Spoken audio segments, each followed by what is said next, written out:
കിലോന്റെ ചെമ്പല്ലിയുടെ ഒരു മീൻ മുളിട്ടതാണ്. അതിന്റെ കോമ്പിനേഷനായിട്ട് പൂള പൊങ്ങിയത്. കോഴിക്കോടുള്ള ആളുകൾ പൂള എന്ന് പറയും, പുറത്തുള്ള ആളുകൾ എന്ത് പറയും? കപ്പ. അതിന് പല പേരിൽ അറിയപ്പെടുന്ന സാധനമാണ് കൊള്ളി.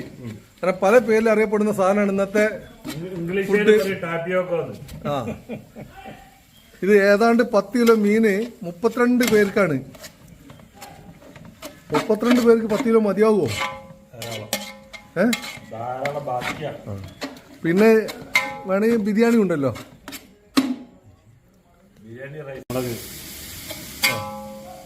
പച്ചമുളക് 10 കിലോ ഇതിലേക്ക് ഇത് 280 ഗ്രാം. 10 കിലോ മീനിലേക്ക് 280 ഗ്രാം മുളക്. ഓക്കെ. ഇതിപ്പോ നിങ്ങൾ എത്ര കിലോന്റെ മീൻകറി ഉണ്ടാക്കുന്നത്? 10 കിലോന്റെ മീൻകറി. Very good. മുളക് എന്താ മീൻ എന്ന് ഉപയോഗിക്കുന്നത്? ചെമ്പല്ലി. ഒരു മീൻ ഒറ്റ ചെമ്പല്ലിയാണല്ലേ? 3 ചെമ്പല്ലി. അപ്പൊ 3 കിലോന്റെ 3.25 കിലോന്റെ 3 ചെമ്പല്ലി. ഞാനതിന് ഇത് കാണിക്കുകയാണ്. സാധനം റെഡിയാണ്ട് നമ്മളെ കുക്ക് ടേസ്റ്റ് നോക്കുന്നത്. എന്താ ടേസ്റ്റിന്റെ കറക്റ്റ് അല്ലേ? ഉപ്പ് നോക്കിയതാണ് അല്ലേ? ഞാൻ നോക്കിയിട്ട് കാര്യമില്ല. ആ, അസിസ്റ്റന്റ് അറബിക് ഫുഡിന്റെ ഹെഡും നാടൻ ഫുഡിന്റെ അസിസ്റ്റന്റുമായിട്ടുള്ള ആള് ചെക്ക് ചെയ്ത് എന്താ ഉപ്പ് റെഡിയാണോ? ആ, അത് ശരി. 2 പ്രാവശ്യമായിട്ട് ഉപ്പിടാ.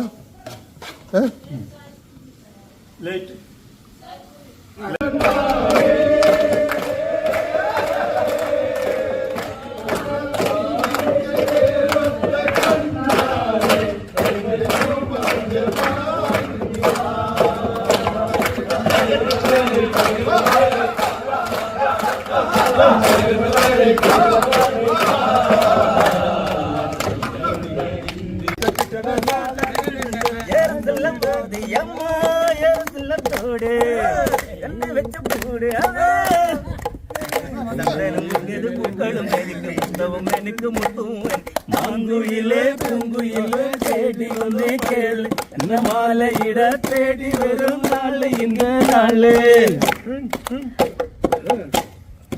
മാലയിട തേടി വരും നാളെ ഇങ്ങേ നാള്.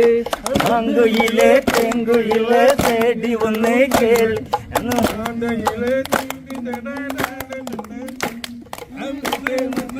നാളെ സുത്തി വന്ന നാളെ. മാങ്കുയിലെ പൂങ്കുയിലെ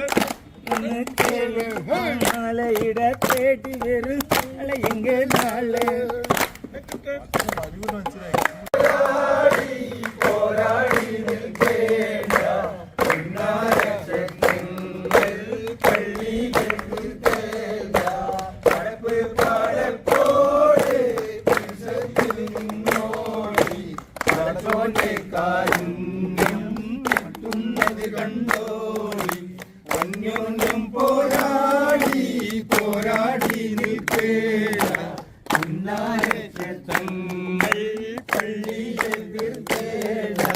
മനുഷ്യനെ സ്നേഹിച്ചു പോയി മനസ്സിനകത്തൊരു പള്ളിയുണ്ടാക്കി. മനുഷ്യനെ സ്നേഹിച്ചു പോയി മനസ്സിനകത്തൊരു പള്ളിയുണ്ടാക്കി.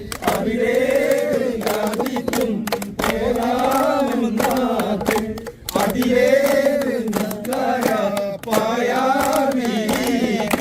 പരപ്പ് പഴക്കോടെ പിരിശത്തിൽ നിന്നോടി. പഴത്തോന്റെ കാരുണ്യം കിട്ടുന്നത് കണ്ടോടി.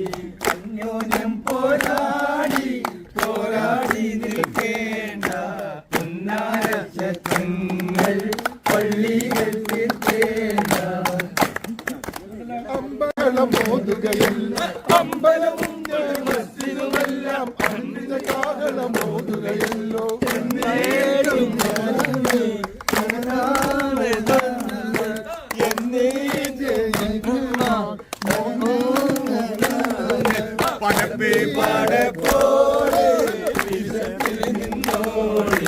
പടച്ചോന്റെ കാരുണ്യം കിട്ടുന്നത് കണ്ടോടി.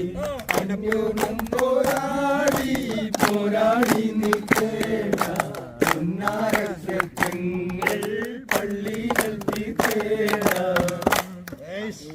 ഇമായിയുടെ മോളുണ്ടെന്ന് അന്നല്ല എൻ ബാപ്പ പറഞ്ഞതോർമ്മ ഇമായിയുടെ മോളുണ്ടെന്ന് അരമായിയുടെ മോളെ അരമായിയുടെ മോളെ ഞാൻ നിൽക്കാതെ കുഴപ്പത്തില്ല അവൾ കാലത്തെ നിൽക്കില്ല മടിക്കില്ല പല്ലും തുടി കേൾക്കൂല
പറയാതെ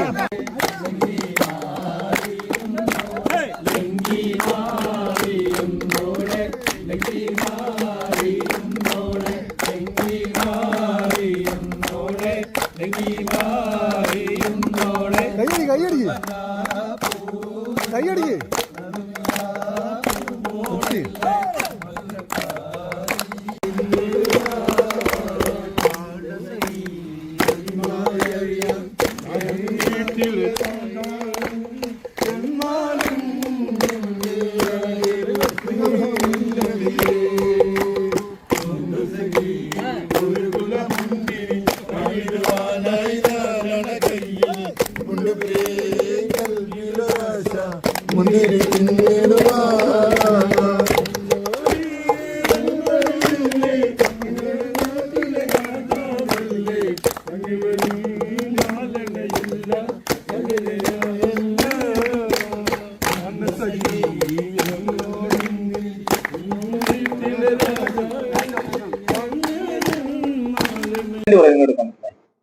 നിങ്ങളെ അങ്ങനല്ല, അങ്ങനെ ചോദിച്ചു കഴിഞ്ഞാൽ മതി. നിങ്ങളെ ഫുഡിന്റെ സ്റ്റൈൽ എങ്ങനെയാണ് നിങ്ങളിത് പഠിച്ചത് എന്നുള്ള ചോദ്യം ചോദിച്ചാൽ മതി. അപ്പൊ അതിനുള്ള മറുപടി ഞാൻ തരാം. എങ്ങനെയായിരുന്നു ഈ ഫുഡൊക്കെ പഠിച്ചത്? ഞാൻ സത്യം പറഞ്ഞാല് ഗൾഫിലേക്ക് കയറുന്ന സമയത്ത് എനിക്ക് ഒരു ചായ വരെ ഉണ്ടാക്കാൻ അറിയില്ല. ഇതൊക്കെ ഓരോരുത്തരുടെ കയ്യിൽ നിന്നിട്ട് പക്ഷെ എനിക്ക് ഇതിനോടൊരു ഈ ഫുഡ് ഉണ്ടാക്കുന്നതിനോട് വല്ലാത്തൊരു എന്താ പറയാ ഇത് പറയാ ഒരു അപ്പൊ അങ്ങനാണ് ഞാൻ ഇതിലേക്ക് വരുന്നത്. അപ്പൊ ഞാൻ ഇതിനെ മുന്നേ വേറെ സ്ഥലത്ത് സൂചിപ്പിച്ചിട്ട് ഞാനൊരു സ്ഥലത്ത് ഫുഡ് പഠിക്കാൻ വേണ്ടി പോയ സമയത്ത് ഒരു മലയാളിയായിരുന്നു, മലയാളിയുടെ കീഴില്. പക്ഷെ അങ്ങനെ എനിക്ക് ഈ സംഗതി പറഞ്ഞു തരുന്നില്ല. അപ്പോ കുറെ ഒരു 10 ദിവസത്തോളം ഞാൻ വെറുതെ പുള്ളിയുടെ കയ്യിലിരുന്നു. പക്ഷെ പടച്ചോൻ പറഞ്ഞ് ഇന്ന പഠിപ്പിക്കണം എന്ന് പറഞ്ഞ് അതിനുള്ള മറുപടി വന്നതെന്ന് വെച്ചാല് ഇങ്ങനെ അടുപ്പ് കത്തിക്കുന്ന സമയത്ത് ഈ അങ്കരം മുഖത്തേക്കും കൈയൊക്കെ ഒന്ന് പൊള്ളി. പിന്നെ അയാൾക്ക് എല്ലാ സാധനങ്ങളും ഇടണം എന്നുണ്ടെങ്കിൽ എനിക്ക് പറഞ്ഞു തന്നേ പറ്റൂ. ഞാനത് 10 ദിവസം കൊണ്ട് ആ ഫുഡ്, അതാണ് അഫ്ഗാനി റൈസ്, അത് ഞാൻ പഠിച്ചു. പിന്നെ അങ്ങനെ ഓരോന്ന്. പിന്നെ എനിക്ക് എൻ്റെ ഇനിഷ്യൽ ഡിഷാണ് കിബ്ദ. ആ കിബ്ദ എനിക്ക് പഠിപ്പിച്ചു തന്നെ യമിനിയ. കിബ്ദ എന്ന് പറഞ്ഞാല് ലിവറാണ്. ലിവർ അത് ആടിന്റെ ലിവർ. അത് കാരണം എന്റെ ഇപ്പോഴത്തെ കടയില് അത് ചുരുങ്ങിയത് ഒരു 25 കിലോ മിനിമം ഇപ്പൊ പോകുന്നുണ്ട്. അപ്പോൾ ഞാൻ നിർത്തിയിട്ട് 4-5 വർഷമായി. എങ്കിലും മറ്റേ മോനത് കണ്ടിന്യൂ ചെയ്ത് മുന്നോട്ടുണ്ട്. പക്ഷെ അതിന്റെ റെസിപ്പി എനിക്ക് യമനി പറഞ്ഞു തന്ന ഒരു പൗഡർ ഉണ്ട്. അത് ഞാൻ ആർക്കും മകരല്ലാതെ വേറെ ആർക്കും കൈകാര്യം അതായത് ഗാർലിക് പൗഡറും അങ്ങനത്തെ കുറച്ച് പൗഡറുകൾ മിക്സ് ആക്കിയിട്ട് എല്ലാം പറഞ്ഞ അതല്ല മിസ്യൂസ് ചെയ്യരുതെന്ന് മാത്രമേ അങ്ങനെ പറഞ്ഞിട്ടുള്ളൂ. പറയരുത് എന്ന് അതൊരു എൻ്റെ ഒരു സീക്രട്ട് ആയിട്ടൊന്നും നിലനിൽക്കുകയാണ്. കാരണം എത്രയോ ഞാന് ഒരു കട എൻ്റെ ഒരു കട മാത്രമേ ഉള്ളായിരുന്നു അവിടെ. അതിന്റെ സ്ഥാനത്ത് നിന്ന് 40ഓളം കടകൾ ഉണ്ടായിട്ടും എൻ്റെ മോനെ പിടിച്ചു നിൽക്കുന്നുണ്ടെങ്കിൽ ആ യമനി തന്ന ആ കഴിവും ഇതും ദൈവം എനിക്ക് തന്ന അനുഗ്രഹം. ഞാൻ ആ അനുഗ്രഹം ഞാൻ ഇവിടെ നാട്ടില് ലോഡിംഗ് ജോലിക്കാരനായിരുന്നു. ഞാൻ പ്രീ ഡിഗ്രി പഠിച്ചിങ്ങാണ്ട് നേരെ അങ്ങാടിയിൽ കൊപ്ര ബസാറിൽ ലോഡിങ്ങിന്. അവിടുന്നാണ് ഞാൻ ഗൾഫിലെത്തുന്നത്. ആ ഇതിന്ന് ഞാൻ ഈ കൊലത്തിലെത്തി ഈ ഇങ്ങനെ മറ്റേ യുദ്ധ കൊണ്ടാണെന്ന് തന്നെ പറയാം 100%. ഇപ്പൊ മോനും കണ്ടിന്യൂ ചെയ്തുകൊണ്ടിരിക്കുന്നു അതിൽ നിന്നാണ്. പിന്നെ അതിന്റെ ശേഷം കുറെ പല ഇവിടെ ചെയ്തിട്ടുണ്ട്. ഇവിടെ അതൊക്കെ എനിക്ക് ചെയ്യാൻ കഴിയുന്ന പൗഡറാണ്. അത് ചെയ്യാം. മെറ്റീരിയൽ എന്ന് പറയാനില്ലല്ലോ. ഇപ്പൊ നമ്മളൊരു മറ്റേ മസാലക്കൂട്ട് എന്ന് പറയുമ്പോൾ അതിന്റെ എല്ലാ സാധനങ്ങളും കേരളത്തിലല്ലേ ഉള്ളൂ. അത്